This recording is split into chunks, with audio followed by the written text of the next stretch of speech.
தீபம் ஒன்று ஏற்றணுங்கிறது எந்த மதம் சொன்னது? விளக்கு ஏற்றணும்னு எந்த மதம் சொன்னது? சந்திரனை பார்த்துட்டு சாப்பிடணும்னு எந்த மதம் சொன்னது?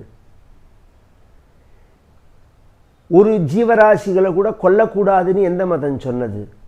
எல்லாம் இந்து மதம் தானே சொன்னது. அஹிம்சா பரமோ தர்மஹான்னு இந்து மதத்தில் தான் இருக்குது.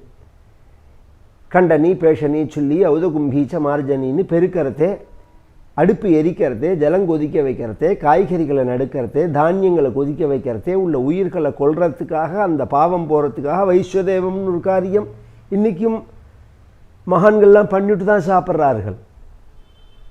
அந்த அளவுக்கு ஜீவஹிம்சையை போதிக்கிறது நம்ம மதம் அப்படிங்கிறது.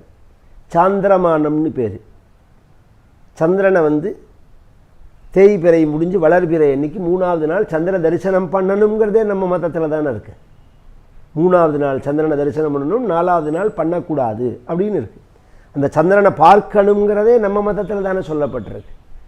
அது மாதிரி ஒரு விளக்கு ஏற்றணும். அந்த ஊர்லெல்லாம்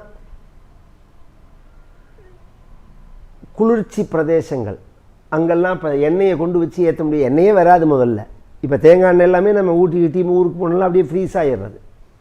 அதனால் விளக்கு ஏற்றணும். விளக்கு ஏற்றுறதுக்கு என்ன வழின்னு யோஜனை பார்த்து மெழுகாவா விளக்காக ஏற்றுறார்கள். அதுக்கு முன்னாடி எண்ணெய் ஏற்றினார்களோ. இந்த விளக்கு ஏற்றுறதுங்கிற சம்பிரதாயம், விளக்கு ஏற்றி கையில் பிடிச்சின்னு வழிபாடு பண்ணுறமே, அது யார் சொல்லி கொடுத்தது? தீபம் ஏற்றணும்னு இன்றைக்கும் கிராமத்துலெல்லாம் நித்தியப்படி கோவிலுக்கு போய் தீபம் தானே ஏற்றணும் நாம். அது மாதிரி நமஸ்காரம் 2 வேளை பண்ணணும், 5 வேளை பண்ணணும், 3 வேளை பண்ணணும். வெள்ளிக்கிழமையான பகவானை பிரத்யேகமாக பூஜை பண்ணணும். ஞாயிற்றுக்கிழமையான பகவானை பூஜை பண்ணணும். ஞாயிற்றுக்கிழமை ராத்திரி பானுவார விரதம்னு விதிக்கப்பட்டிருக்கு. ஞாயிற்றுக்கிழமை ராத்திரி கம்பல்சரி நாம் உபவாசம் இருக்கணும்னு சாஸ்திரம் சொல்கிறது.